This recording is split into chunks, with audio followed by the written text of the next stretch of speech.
On today's episode, I would like to talk to you about accommodations and my experiences with accommodations in Miami, especially with the roommates. I went through so many roommates and apartments and houses, I cannot even count it anymore. With my first roommate, I was pretty lucky. It was a guy from Slovakia, and he was really nice actually. He showed me around. We were sharing a one bedroom apartment, so basically, we're sharing a bedroom. That was my first experience sharing one room with a guy. It wasn't as terrifying as it may sound. He was actually very polite and behaving and nice. So back then in 2018, sharing one bedroom apartment cost me $700 a month. The prices went up later on. Later on, I was sharing, actually, it was a studio with a friend that was also 1400, and we actually had to share a queen bed as well, me and my girlfriend. uh my next roommate was also a guy, and with that one we used to fight about the AC all the time. In Florida, it's really hot in here, and the temperature like goes to extreme, especially in the summer. Anyone coming from Europe will not be used to the AC. It was really crazy to me because the extreme difference between the temperature outdoors and indoors felt like 50 degrees difference. I just couldn't comprehend this craziness about low temperature for like so many years. For so many years, because in Europe, if it's hot, you just open the window. You cannot open window here because outside is sauna, unless it's like winter and it kind of chills out. But most of the year it's so freaking hot, and so they're blasting the AC here. First of all, from the beginning, I couldn't really understand what the temperature it is set to because, there's Fahrenheit here, just to make it more complicated for outsiders. So I didn't really understand what it means when they set the AC to 70 or 73 or 68 or 65. I only knew what I'm feeling, right? And I knew that I'm feeling okay when it's 75, which it's probably around like 24 degrees Celsius. But for some reason, outside you have like 40 degrees, which in Fahrenheit is like what, 90? And plus here with this humidity, it feels like 100, okay? So there you have, like, let's say in 90 degrees, and then you enter the apartment and the apartment is set to 68. And it's crazy because you're all sweaty and you're all wet, and suddenly, like, you can feel how the sweat on you is just freezing right away. And doesn't matter if it's apartment or if it's the bank or if it's a supermarket or if it's a hotel or if it's just like an office building, whatever kind of restaurant. Restaurants are the best. I've been into a restaurant that had the AC set to 64 degrees. Okay. It was hot outside. It was hot as hell outside. So we were like, okay, let's sit inside. I was regretting this decision the entire dinner. 64 degrees, it's like 17 Celsius. Next day, you cannot turn your head, you cannot turn your back, you're in pain, you're sick, your nose is running. It's crazy. So yeah, those extreme temperatures, like, I've been fighting with so many roommates about this. I can say that now, after 6 years here, I'm slowly assimilating to this madness because, you know, like your body gets used to this. And so what happened is I visited my family in the summer in Slovakia, and obviously we don't have AC in our apartment. My parents don't have AC, and like nobody in my town probably. Maybe I don't even know if people in Slovakia have AC. Maybe some of them, like some fancy ones. I don't know, but normally houses and apartments don't have AC because first of all, you don't really need it there. Like the temperature outside, like the weather is either cold, freezing, or nice. You might have maybe like a week or two in summer that goes into extreme and you're sweating like hell. But most of the summers, even if it's really hot during the day, nights are cold. I remember I was dreaming about living in a place where at night I can wear flip flops outside. And now I have it, by the way. It's important to follow your dreams and to listen to your gut. Things we think about a lot eventually become reality. Obviously, we need to do some steps to make that happen. Let's get back to the topic of the temperature, or actually roommates. That's where we started initially. And so, yeah, we've been fighting about the thermostat and the apartment temperature quite a lot. Then there was another roommate who was a party animal, and he was bringing people into our apartment all the time. He was partying every day, every night. There was always some strangers in our apartment, and my room was right next to the entrance door. And my room didn't even have like a proper door, it was just like this sliding door with like a mirror. Like it was a joke. There was always people like peeking into my room. Whoever like entered our apartment, like I've been seeing people going in and out.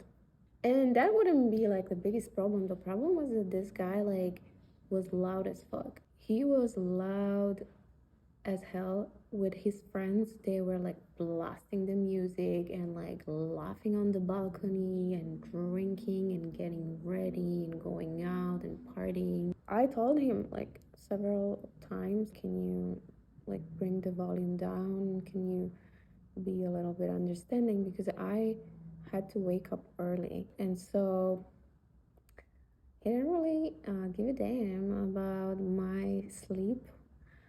And he was one morning he was even like calling his boyfriend who was like in military, and he was on some mission, and he was complaining out loud about me to him, telling him that like, oh, this girl is crazy, and like I don't even know what he was saying, but it was really hurtful. And even his boyfriend, who was on speaker, told him, okay, don't be an asshole, you don't live alone. So yeah, that was the moment when I decided I'm out of here, and I told him that. And eventually in like 2 or 3 weeks he asked me to stay, but I was already like, I made up my mind. I'm like, I'm not going to stay here. The main point remains that you should be careful who you decide to live with. So then I started living with this girlfriend who I shared the studio with, and we paid like 700 each. The studio was super small. It was like 400 square feet.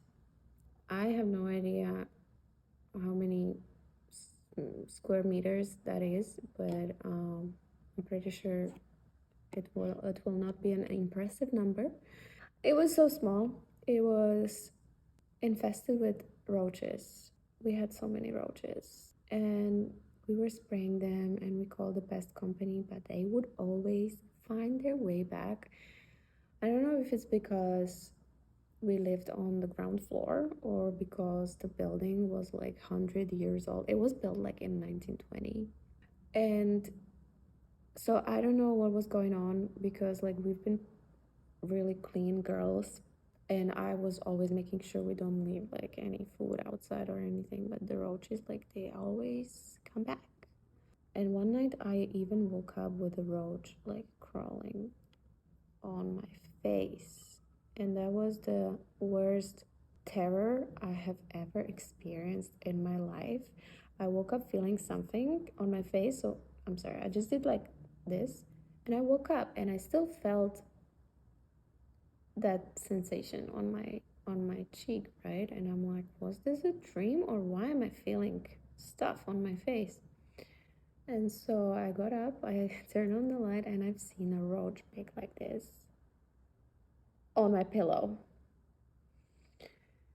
I was so terrified. I froze. I couldn't move for like a good 30 seconds, probably. I was just staring.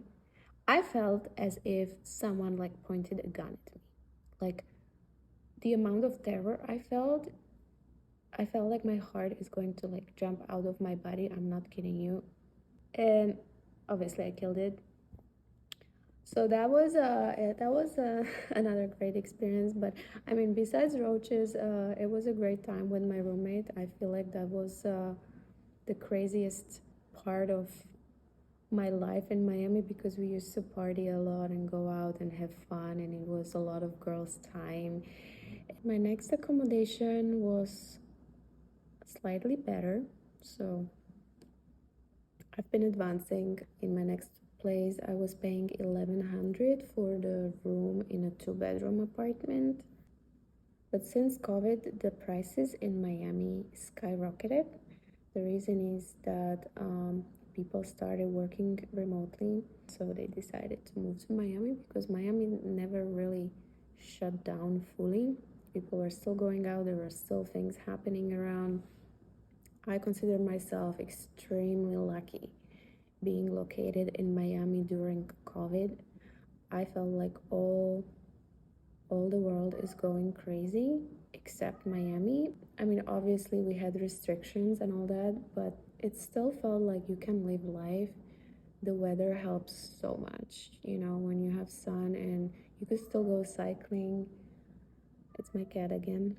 You can still go cycling, you can go I think he's hungry, and I'm actually hungry too. So yeah, my next apartment was 1100. I had a decent sized room. Next place I lived in was a house, and I paid 1300 for the room. I'm not sure what the rates are for the apartments and the housing in the other parts of the United States. Obviously, I can only talk from my experience here, but as you can see, it's gradually growing. I had to take a little break to eat and feed my cat.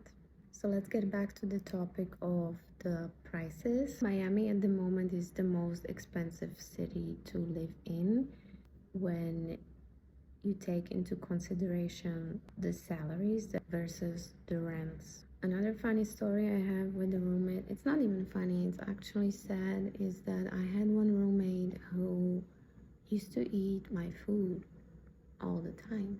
And he wouldn't ask if it's okay that he eats my food. He would just take it without asking, like anything.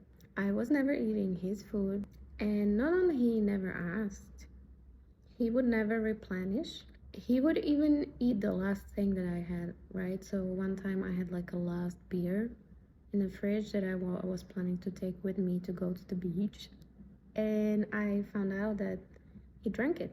Actually, he drank the last 2 beers I had in the fridge with his girlfriend. Back then, I had to like walk maybe 10-15 minutes to get to the store to buy my stuff and then carry it back home. Heavy bags that I bought for myself, and he would just eat it, you know.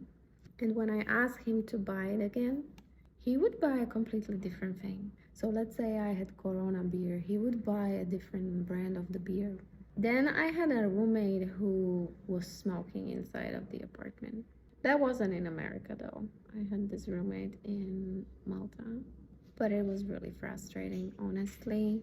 If you are not a smoker and someone is smoking around you inside of like in a closed space, it sucks, man. It's everything stinks. You stink. Like you cannot breathe. You feel like you're in a bar. I don't understand how some roommates can be so not considerate you know. Then I had a roommate who was extremely messy, who would bring people over at night, 3 a.m., 4 a.m., who would eat my food. I would like find like cereal all over the place in the morning. Who damaged my stuff, who would leave the door and windows open all the time even though the AC was on, and like insect was getting in and the heat was coming in, who wouldn't lock the house. I think that one is the winner. I actually counted it while I was eating, and I think in total I had 18 roommates since I left Slovakia. The advice I can give you is that try to get to know the person you're going to live with beforehand a little bit. Try to come to certain agreement before you move in together or before you move into their place, if they're willing to compromise on things. Sometimes roommates can turn your dream into a nightmare. It's really not nice when you have to cohabitate with someone and you're the only person who's cleaning. The last thing I wanted to talk about is requirements to find an accommodation in America. So usually when you apply for the house or you apply for an apartment, things they require from you is your social security number. I'm going to be talking about social security number on another episode. They will check your credit score, background, if you are a criminal or not. And some places also ask for the proof of income. They want to know what's your salary. Many places require that your salary is 3 times higher than the place you're going to rent. So if you're renting a place that's 2,000, you need to prove that your income is at least 6,000. It's not everywhere like that, but in the nicer places, nicer buildings, or with some strict landlords, it is the case. Also, before moving in, they require you to pay the first month rent, the last month rent, and the deposit, which deposit usually it is the monthly rent. Some places only require first month and deposit. Some places only require first month and then the deposit is maybe $1,000. Some places require first month, last month, and deposit is 2 months. So you basically pay 4 months before you move in. So it really depends how luxurious is the place or how strict is the building, or if you're renting directly with the landlord. So there are nuances to this, but in general, these are the rules. In my opinion, the best living conditions are in condominiums, which are skyscrapers here in Miami. They usually have amenities such as pool and gym. Some of them also have jacuzzi and sauna. You usually have a parking spot, which also in some buildings you have to pay for. Some of them have assigned parking spot that's included in the rent. Some buildings, more luxurious ones, they have valet. So they have guys who will park your car in the garage instead of you, which is cool. Those are actually very nice because most of them have really nice view on the city or on the water and the beach with sunset and sunrise. So in my opinion, this is the best type to live in once you're like single or young. I mean, living in the house in a nice area is also great, but I would prefer to do that once you settle down and you have family and you have kids and stuff like that. I think that's more family-like living. So if you're young and you want to live the life and like enjoy the big city, I think the condominiums are the best option. So I hope this was helpful. Let me know if you have any questions regarding the accommodations in Miami or in America. And If you like this episode, I will really appreciate if you give it a like, if you give it a follow or subscribe. Everything helps this podcast to grow. I'll see you on the next one. Bye.